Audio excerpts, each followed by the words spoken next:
Red Wings fans, stand up. Yeah, we gonna throw them wings up, wings up, wings up. Show the league that this is our time. Let's make the city proud. We gon' win the Stanley Cup, Stanley Cup, Stanley Cup. After that we gonna party. We gon' show everybody. We show them all around the world. We show them all around the world. We show them all around the world. We gon' throw them wings up. We gon' throw them wings up.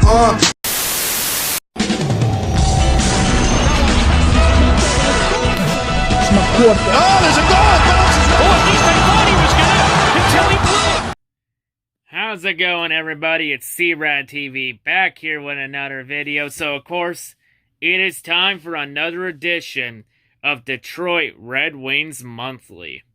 Of course, another month of Red Wings hockey and NHL hockey in general officially hit the books. So let's go through this month and let's see how the Red Wings have fared.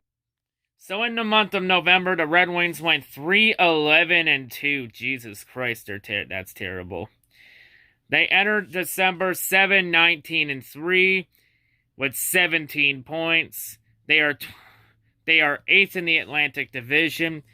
They are 24 points behind the division leading Boston Bruins. They are 13 points behind third place Toronto in the Atlantic Division, and they are 15 points out of a wild card spot, with the second and final wild card spot being held by Pittsburgh.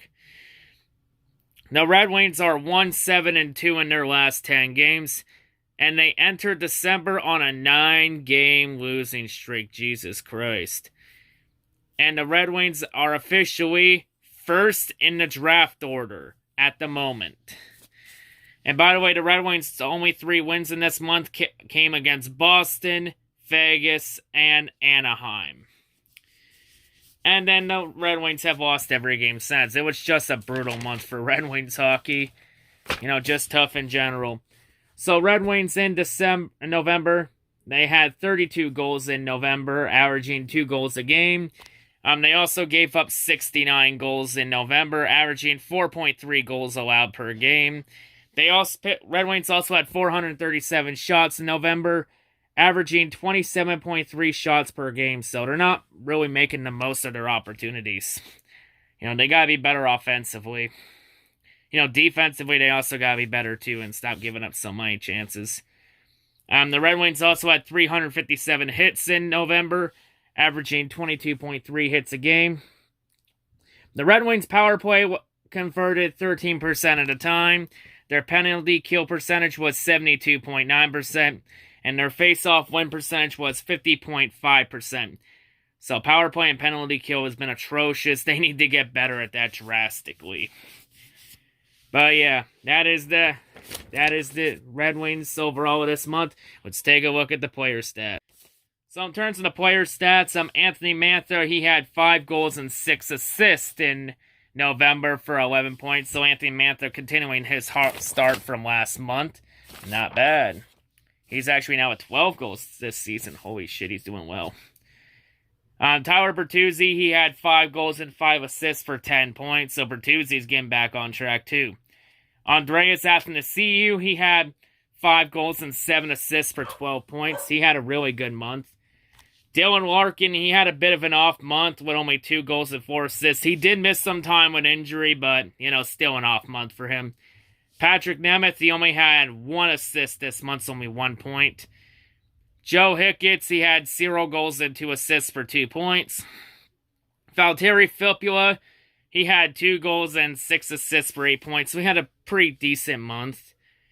Philippe Hronek, he had 2 goals and 4 assists for 6 points. Most points for a defenseman this month. Actually tied with Madison Bowie. We'll get to Bowie in a little bit.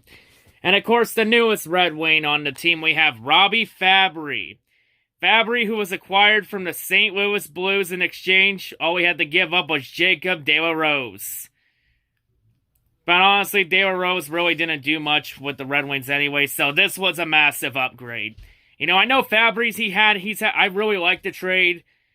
I'll give my thoughts on that trade. I really liked it, you know. A great return, you know. And we didn't even have to give up a draft pick for it. So, yeah, pretty much an upgrade from Jacob De La Rose. I like it. You know, Fabry, he's a really solid player. Yeah, he just had some injury issues, you know, in St. Louis when the hockey gods were being cruel bastards to the Blues, before finally smiling down on them and giving them their first cup. But Fabry, in his short amount of time with the Red Wings, he's had 5 goals and 5 assists for 10 points. So now look at our forward core right now. A forward core of Dylan Larkin, Anthony Mantha, Tyler Bertuzzi, Andreas Athanasiou, and Robbie Fabry. We might as well call those 5 players Detroit's Furious 5. And we haven't even gotten to Sedana and Joe Foligno yet. We haven't gotten those 2 up here yet.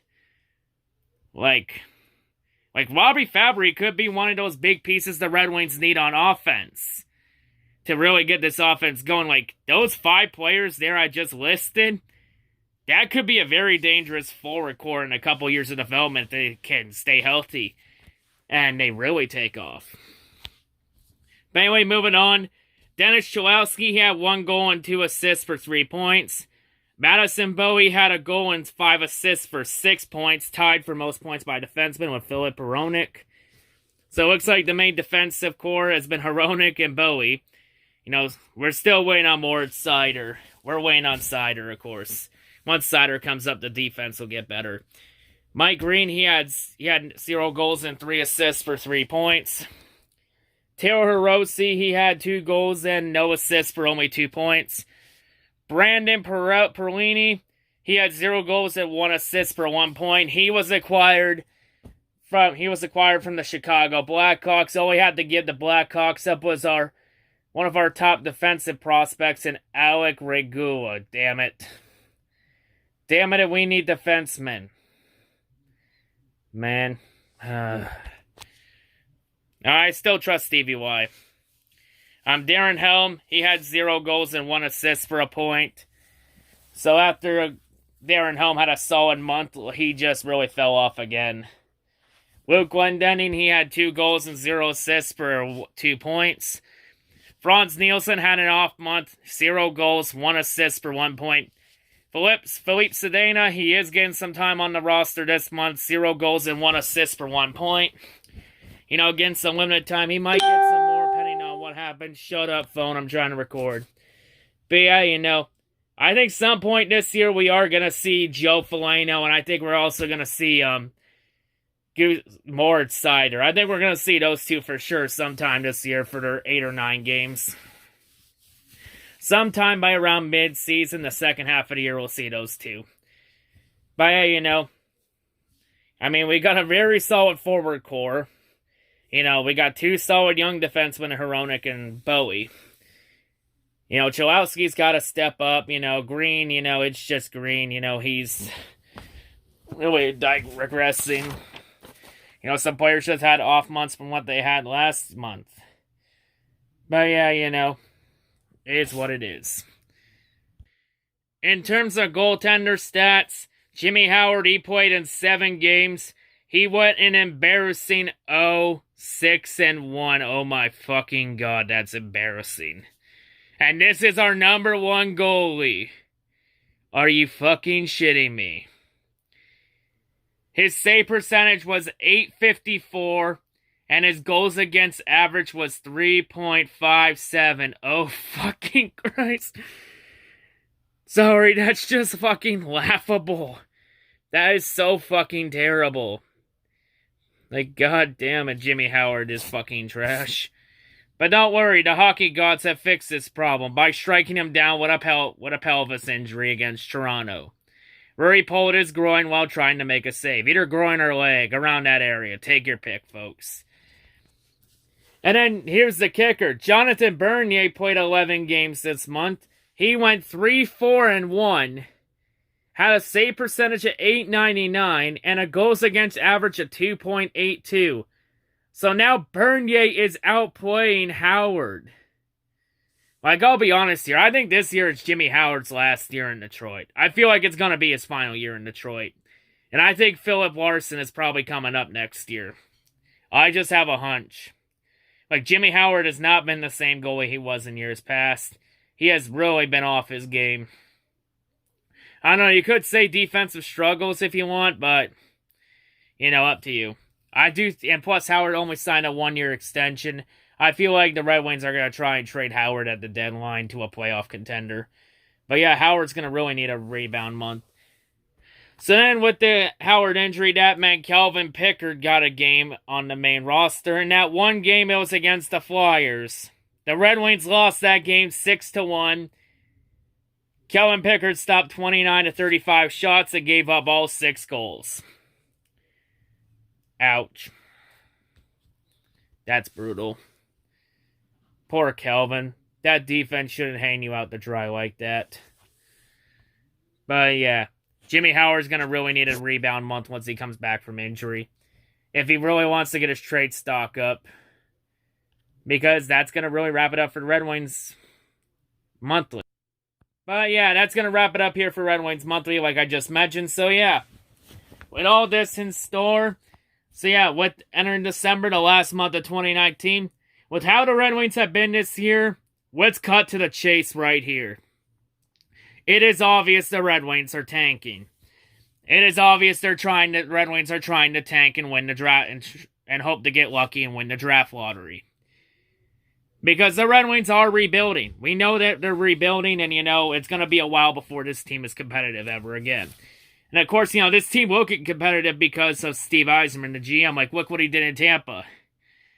And you know what, Stevie? He is going to get this turned around. It's just going to take time. We're going to have to be patient for sure. This one is patience here, folks. But yeah. So, of course, you know, for the Red Wings, they're officially in the NHL Tank Bowl.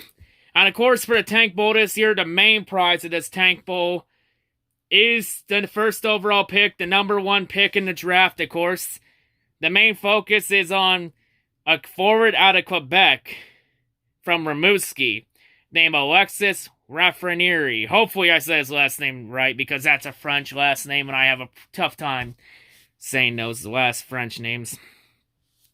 So, of course, for Alexis, he's a super smart and talented player, an incredible playmaker with great vision and accurate shot. Last year, he won the Quebec Major Junior Hockey League MVP. He was also second in the league scoring in Quebec last year in 61 games, had 37 goals, 68 assists for 105 points. This season, currently, after 7 games, Alexis has 4 goals, 12 assists for 16 points. Easily an offensive playmaker would make your team a lot better offensively. So yeah, he's a very talented player. And keep in mind here, the last player to come out of Rimouski and end up being the first overall pick, the last Rimouski forward to be the first overall pick in the NHL draft was Sidney Crosby. Almost 15 years ago. So yeah, this could be the player the Red Wings need to get over that hunch. Could be like the Steve Yzer-plan or the Datsuk player we need. But yeah, you know, it would be a good, you know, like, I wouldn't be mad if we got him. I mean, the Red Wings' main weakness is still defense, and I think we should stockpile on it. But I think if the Red Wings go first or second in the draft, if they go, I think it's obvious that you gotta take Alexis Lafreniere. You know, but overall, though, we know the Red Wings are tanking this month. There's one thing I will say.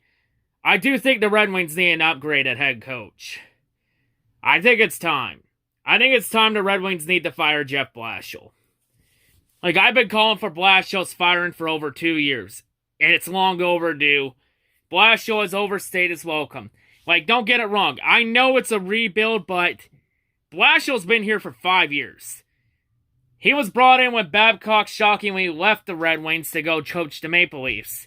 And now Babcock got fired. We'll get to that in a little bit. You know, Blashill was mainly brought in just to keep the playoff streak alive at all costs. And which Blashill did do that for 1 year. And then the team went downhill since. Like, I've been calling for Blashill's firing since 2018. I think the Red Wings need a new coach. Like, I understand it's a rebuild, but he hasn't really done much here except keep the streak alive for 1 year. Like, I honestly think that if we can get an upgraded head coach, then I gladly would fire Jeff Blashill. Because this team has a lot of offensive young talent. I just think we need a better coach at the helm. And Blashill's not that guy. He's not. Like, I would say Mike Babcock. However, you know, there was that drama that came out of Toronto where Babcock was a dick to his players, you know, especially to Mitch Marner. When he had Mitch Marner list other players' strengths and weaknesses or some bullshit like that. And then Mike Commodore spoke about how much Babcock was a dick in the locker room in Detroit. And I never really heard about that stuff he did in Detroit. I never heard him be that bad. But if it's true, then it's like, oh, God. So, yeah. It's really going to be tough to find out who would be a good replacement if we got rid of Blashill. But I think it's time the Red Wings fire Blashill. I mean, look at last year. St. Louis was last in the NHL around this time last year in January. They fired their head coach, and then they got that new one, and look what happened. They went all the way to the Stanley Cup. So I don't know, could we get an upgraded head coach? We'll just have to wait and see what Stevie Y does. All I say is at the end of the day, we just gotta trust the Yzer-plan. Yep, we're officially making that a saying. I think there's even a t-shirt for it already. I'll have to go get mine. I'll have to go find a t-shirt when I get a chance. I know there's Trust the Yzer-plan t-shirts being sold. We just gotta find them in shops. But yeah, anyway, that's all I gotta say for this edition of Red Wings Monthly. Hope everyone's a great day, and yeah, peace out and trust the Yzer-plan.